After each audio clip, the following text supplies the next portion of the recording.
Hey there, traders and investors. Bennett Tindle with TradingAnalysis.com. It is Thursday, December 17th, and this is your weekly public market update.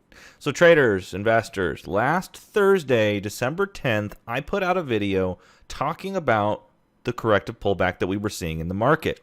At the time, the Nasdaq had corrected somewhere in the neighborhood of 3.5% in a 2-day period, and many people were many analysts in the media, many talking heads, as you like to call them, were suggesting that it was the beginning of the end, and we were gearing up for a very large market correction. And while we do think and we do see on the horizon a larger corrective pullback, I put out a video and I suggested, based on our Elliott Wave interpretation of the markets and specifically the leading sectors and indexes, that we were gearing up to push into a new high prior to the end of the year. And here we are back at all-time highs, sitting on fresh new highs in the Nasdaq 100. So I hope maybe those of you who have been skeptical of Elliott are starting to see the magic. I'm very passionate about Elliott Wave. It is absolutely incredible when used properly. It's kind of like a chainsaw or a knife. A knife in the hand of a skilled surgeon is a tool. A knife in the hand of a madman is a weapon and is used for evil. And that's not what we do with Elliott Wave. We do not use Elliott Wave for evil. Far too many outfits and research companies today have a tendency to look at every 5-wave move and say, oh, that's it, putting my fist down, time for a 50 or 61% corrective pullback. We don't do that. We understand that markets are dynamic. Elliott Wave is a measurement of human progress and human capacity. So we continue to see the fractal nature of Elliott unfold in leading sectors, in leading markets. So it's not something that you should just buy into the narrative that, oh, well, 5 waves up must come to completion. So it's not how it works, and I hope that you're beginning to see that as we bring you these public market updates. So let's get into it. Let's dive right into the charts here. Hard right edge of the US dollar. Last week on Thursday, we were looking at this orange 4th wave pullback, and we were looking at the idea that the dollar was going to move into new lows while US markets moved into new highs. Then the markets were going to see one counter trend corrective pullback while the dollar moved higher. We then anticipate one additional new low out of the US dollar, at which point, even if our longer term bearish interpretation of the dollar is valid, we should still be looking for some sort of a counter trend corrective move to the upside, which will likely be the counter trend corrective wave 2 pullback in US markets. So let's get into it. Here's the count in the dollar. We're pushing into the 2618.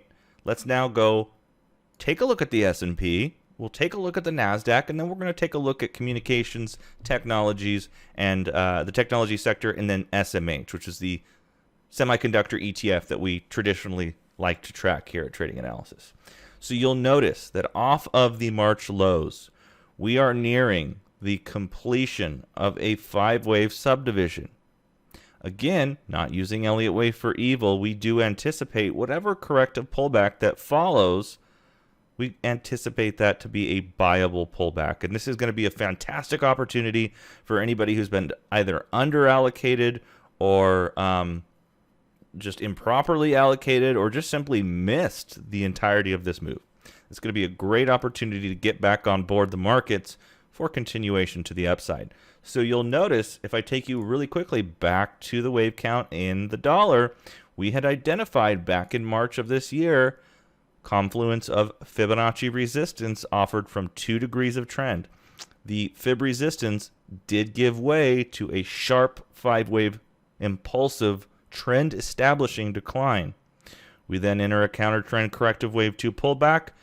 We outlined a 3rd wave objective of 161.8% of the magnitude of wave 1. That was met in wave 3. Wave 4 represents a 38% corrective pullback. We're now in the final subdivisions of wave 5. So what we have here is a 5-wave move higher in the US markets and a 5-wave move lower in the US dollar. Taking you back to the S&P, you'll notice that on last Thursday, we were looking for a new high in 5, pull back in 4, either an attempt at a new high or a truncation in wave 5.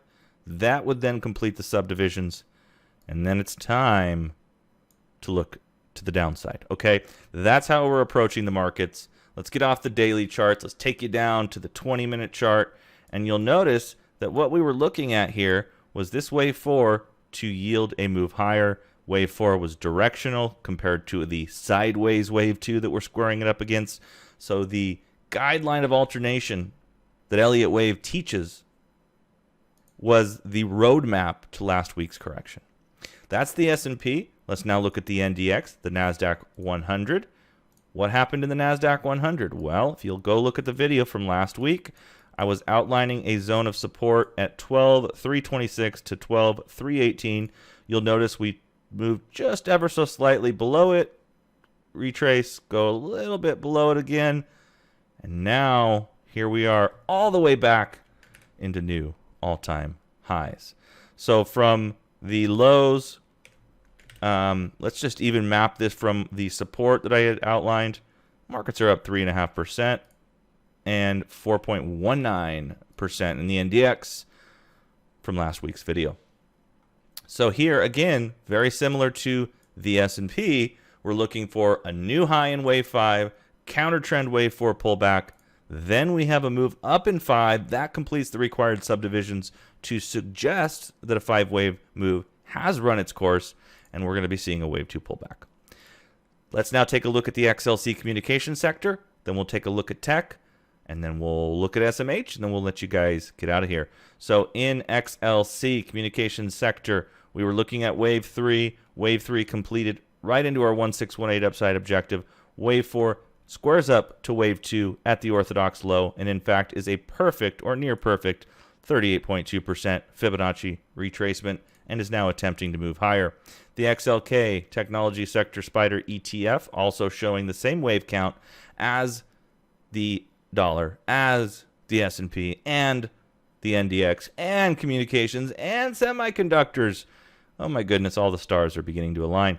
Here, we were looking for wave 4 to move higher and print new highs, which we have since done off the daily, down to the 30-minute chart.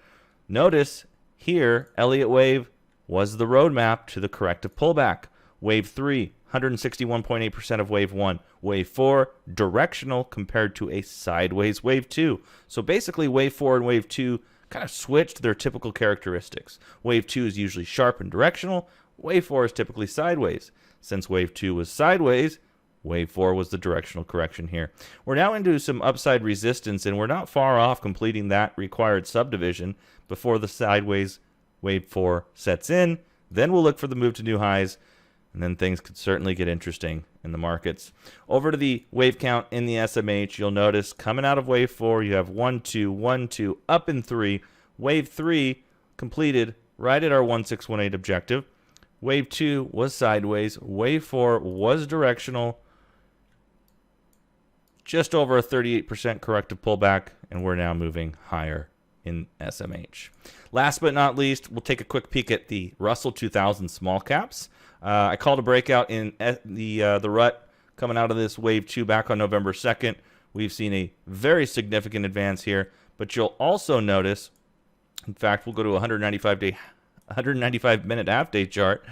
We are also looking for one counter trend move lower, move higher in 5. Then things could get very interesting. All right, traders, we're going to go ahead and leave it at that. I hope you've enjoyed the video. If you do enjoy the videos, I would encourage you to give it a thumbs up, subscribe, turn on notifications to stay up to date with what we're doing. You can visit us at tradinganalysis.com. Thanks again for tuning in. We'll be back with you all next week. Have a good weekend. Take care.